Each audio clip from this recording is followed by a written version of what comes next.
This is not a horse. By RDJ. The weather had just changed from -42 to -1, it had been extremely cold for the last week around my little hometown. We are surrounded by open wavy fields with patches of trees randomly placed throughout. There was snow covering most of the ground. It was later in the afternoon, the sunlight was just starting to go down over the horizon.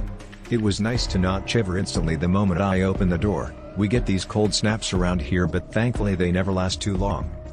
Our pipes froze last year. Anyone that has experienced that knows how 16th century that can get real fast.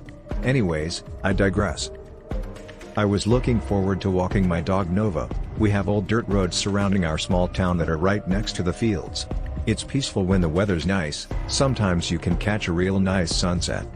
Nova is a purebred border collie. She has one discolored eye and is black and white. Medium build.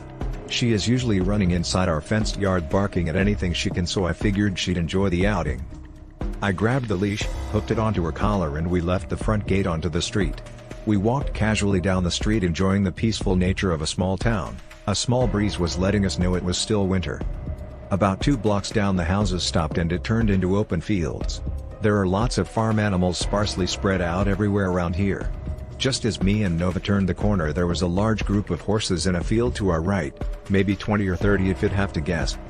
Everything looked normal enough. They all had their heads down grazing through the snow trying to find greens underneath. Now, it's usually quiet around here, but tonight it was eerily quiet, enough to make you wonder. All the birds, dogs, wildlife of any kind, were just silent as can be. Then it came, the feeling of being watched. Nova perked up and started looking towards the field at the horses. I looked in that direction too.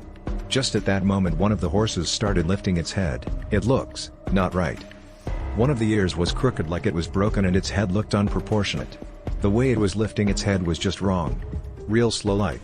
It seemed to be fixated in our direction. Not a fleeting glance as horses do, but a full-on stare. All the other horses were still oblivious to our presence. The others seemed to not care at all. Only this one horse was looking at us like a statue. I figured that must be where I got the "I'm being watched" feeling from. Nova was clearly rattled and I was not feeling as safe as usual, so I decided to pull on Nova's leash and head on. The horse didn't move but kept a hard gaze at us as we left. I got to the end of the road and looked back one more time before I got out of sight. Yup. It was still looking at me. The next day the weather was even better, almost zero. Around here that's pretty good in winter. I figured I'd take Nova for another walk as my curiosity from the night before was bothering me all day. It was afternoon again and I clipped Nova's leash on and headed down the road in the same direction as yesterday. We got to the horse field and the group of horses were more sparsely spread apart, heads down and grazing. They seemed to be a little closer to the fence this evening. All the fences around here are barbed wire, not hard for a horse to jump over if it wanted.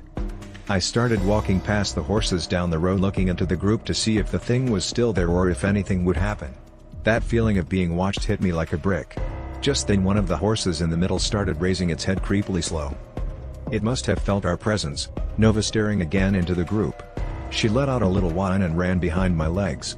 This horse raised its head fully up and with a labored and what looked like a wobbly jolt started stumbling in our direction. It didn't move right, it was staggering side to side like it had just learned to walk or it was being held back from normal motion. Nova and I just stared. I started to feel that fight or flight emotion now. It looked like it could barely support its own weight, almost like each step it was going to fall over. Its skin looked baggy in places then stretched out in others. It looked like there was something hanging from its underbelly like rope or organs. There was discoloration on it that kind of looked like blood also. The thing kept stumbling towards us slowly, the whole time its eyes were fixated on me. I decided to pull on Nova's leash and get out of there. I started to walk down the road to try and make some distance between us and the thing that was still stumbling down the field towards us. I thought I heard a gurgling like growl and heavy slow breathing. No horse I've ever seen had looked or sounded like that. Nova was pulling me at this point on her leash trying to get away.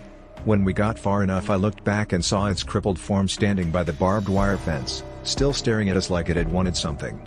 I took one last look and left for home. The next morning I woke up uneasy, like something was wrong.